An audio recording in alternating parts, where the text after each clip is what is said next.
నమస్తే. ప్రస్తుతం మనతో పాటు సీనియర్ జర్నలిస్ట్ జగదేవ్ ఉన్నారు. ఆయనతో మాట్లాడదాం. నమస్తే సార్. నమస్తే సార్, ఏపీలో చంద్రబాబు నాయుడు బీజేపీ ఒక పక్కన పెడితే జనసేన ఇంకో పక్క అన్నట్టు అయిపోయింది. ఎందుకంటే సెంట్ బై సెంట్ రావడం అండ్ అభిమానులు అటు కార్యకర్తలు కూడా చాలా హ్యాపీగా ఉన్నారు. ఇవాళ ప్రమాణ స్వీకారం కూడా చేశారు. నిన్న డిప్యూటీ సీఎంగా కూడా ప్రమాణ స్వీకారం చేసి ఆల్రెడీ బాధ్యతలు చేపట్టారు. అసలు ఎలా ఉంది సార్? అంటే ఎలా ఉండబోతోంది అంటారు? ఈవెన్ నాగబాబు కూడా ఒక ట్వీట్ చేశారు, అసెంబ్లీ గేట్ దాటనివ్వమని చెప్పేసి. ఇప్పుడు వైసీపీ వాళ్ళు ఏమంటారంటారు? నాగబాబు గారు అదే వాళ్ళు గేటు తాకనివ్వమన్న దాన్ని మెన్షన్ చేస్తూ రాశారు. అయితే ఇది చాలా ఆ రోజే వచ్చేసింది, మనకి కౌంటింగ్ రోజే చాలామంది గేటు తాకనివ్వమన్నారు అని చెప్పి గేటు తన్నుకుంటూ వెళ్ళిపోయారనమాట. సో గేట్ తన్నుకుంటూ వెళ్ళడం అనేది అప్పుడు ఆల్రెడీ హోర్డింగ్ రూపంలో కూడా వచ్చేసాయి, మనల్ని ఎవరు ఆపేది అన్నట్టుగా. సో అది నిజంగా ఈరోజు అసెంబ్లీలో మొదటిసారిగా అడుగుపెట్టినందుకు కూడా అన్ని సిస్టమేటిక్గా జరుగుతున్నాయి. చంద్రబాబు గారు ఎదురెళ్ళి కూడా పిలిచి కౌగిలించుకోవడం, అసెంబ్లీలోకి ఆహ్వానించడం. అసలు ఇంతవరకు ఒక ఎమ్మెల్యే కాలేదు, ఎమ్మెల్సీ కాలేదు, ఏది ఎంపీటీసీ ఏమీ కాలేదు. కానప్పుడు కూడా ప్రధానమంత్రి నరేంద్ర మోదీ గారు పక్కన కూర్చొని మాట్లాడి, లేదంటే ఆయన పర్సనల్గా కలుసుకొని మాట్లాడే అవకాశం, చంద్రబాబు నాయుడు గారిని కూడా ఆంతరంగికంగా కలుసుకొని మాట్లాడే అవకాశం, నిజంగా అది ఒక ఆశ్చర్యంగా అనిపిస్తుంది కూడా. అతనికి ఎందుకు అంత ప్రాధాన్యత ఇచ్చారు? ఇందుకేనేమో. అంటే నేను సాధిస్తారని వాళ్ళు బాబు గారు కానీ నరేంద్ర మోడీ గారు కానీ ముందే వాళ్ళు ఊహించారా? నిజంగా వాళ్ళు అనుభవంతో గెస్ చేసి ఈ వ్యక్తికి మనం ఇంత స్థాయి కల్పించవచ్చు, ఈయనకి ఇంపార్టెన్స్ ఇవ్వచ్చు అని అనుకున్నారా అనిపిస్తుంది. మీరు అన్నట్టు స్ట్రైకింగ్ రేటు 100%.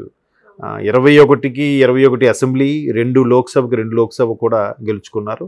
అవి కూడా ఇంకోటి ఏంటంటే అత్యంత విమర్శలు ఎదుర్కొన్న వ్యక్తి ఆయననమ్మా. అత్యంత ట్రోల్స్ ఎదుర్కొన్న వ్యక్తి కూడా పవన్ కళ్యాణ్. చాలా దారుణమైన ట్రోల్స్. అంటే ఆయన ఎన్నేనొచ్చు, ఎన్నైనా చేయొచ్చు, ఆయన పట్టించుకోడు, ఏమండు. ఆయన తిట్టినా ఏమండు, పొగిడినా ఏమండు. కాకపోతే కుటుంబం కూడా వెళ్ళారు దారుణంగా. కొన్ని కార్టూన్లు చూస్తే నేను ఒక పర్టికులర్ పేపర్లో చాలా దారుణంగా చంద్రబాబు గారు బ్యాక్ని కడుగుతున్నట్టుగా, చంద్రబాబు గారు మోచేతి నీళ్ళు తాగుతున్నట్టుగా, ఇట్లాంటివి కూడా నేను చూశాను. ఆయన చెల్లించలేదు. బట్ ఆయన ఫ్యాన్స్ మాత్రం చాలా బాగా రెస్పాండ్ అయ్యారు. ఎందుకు అంత బాగా రెస్పాండ్ అయ్యారంటే నేను అనుకోవడం, జనరల్గా అందుకే అందరికీ ఫ్యాన్స్ ఉంటారేమో కానీ పవన్ కళ్యాణ్ గారికి భక్తులు ఉంటారు. అది మనం ఒప్పుకొని తీరాలి.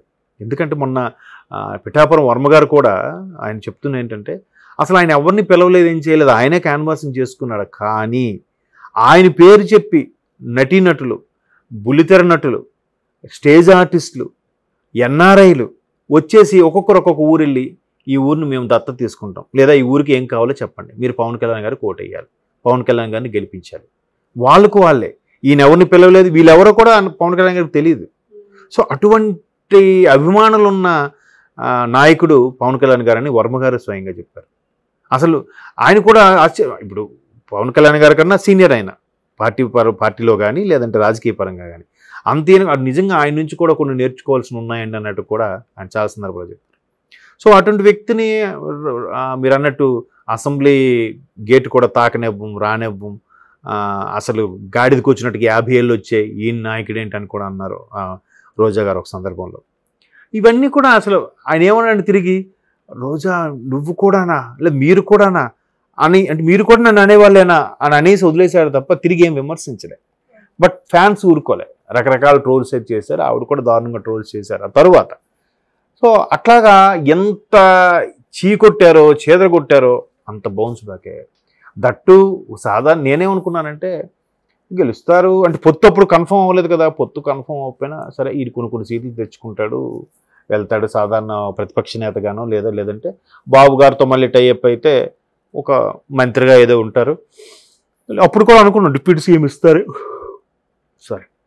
అప్పుడు కూడా అనుకున్నాం డిప్యూటీ సీఎం ఇస్తారు, లేదంటే హోమ్ ఇస్తారు, అట్లా క్యాజువల్గా. కానీ డిప్యూటీ సీఎంతో పాటు ఒక 5 డిపార్ట్మెంట్లు ఆయనకి, పట్టణాభివృద్ధి కానీ పంచాయతీరాజ్ కానీ చాలా ఇలాగ 5 ఐటీ, అవన్నీ కూడా 5 అతనికి ఇచ్చి ఉప ముఖ్యమంత్రిగా ఆయన ఒక్కడికే కేటాయించి ఒకేసారి వెళ్తే ఉప ముఖ్యమంత్రిగానే ఎంటర్ అయ్యాడు ఆయన.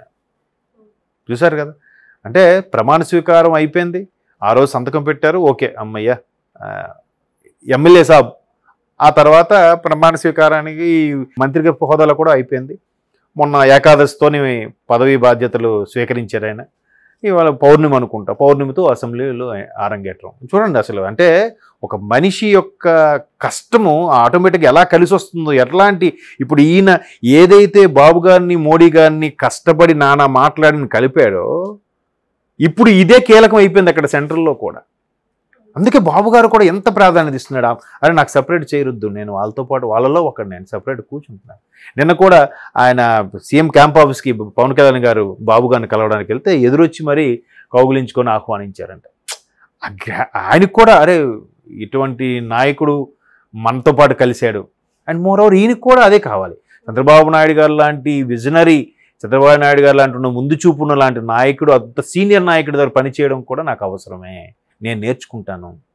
డిప్యూటీ సీఎం అండ్ నిన్న కూడా పదవి బాధ్యతలు స్వీకరించిన తర్వాత కూడా అధికారులకు అడిగాడట ఆయన, అసలు ఎందుకు ఉపాధి హామీ అనేవి ఎందుకు సరిగ్గా ఉపాధి హామీ అంటే వాళ్ళకి ఏదో ఉపాధి కల్పిస్తామో దానికి హామీ ఇవ్వడం, ఆ హామీకి సంబంధించి నిధులు ఏవైతే కేటాయిస్తున్నారో అవి వాళ్ళు కరెక్ట్గా రీచ్ అవుతున్నాయా, ఎందుకు అవ్వట్లేదు, ఎక్కడ మిస్టేక్ జరుగుతుంది, ఎక్కడ స్కిప్ అయిపోతున్నాయి, ఇవన్నీ కూడా అలాగే ఎందుకు చేయాలి, ఇలా వెళ్తే కాదా అని ఆ సీనియర్ అధికారులు పిలిపించి అడిగించుకోవడం. ఈరోజు ఇంకో న్యూస్లో చూస్తే జనరల్గా ముఖ్యమంత్రి స్థాయి హోదా వ్యక్తికి ఓఎస్డీలు ఉంటారు, ఆఫీషియల్ అండ్ స్పెషల్ డ్యూటీ అని. సో ఈయనకు ఉప ముఖ్యమంత్రి కాబట్టి ఈయన కూడా ఒక జనరల్గా ఒక ఆర్డీఓ ర్యాంక్ వాళ్ళని పెట్టుకోవచ్చు.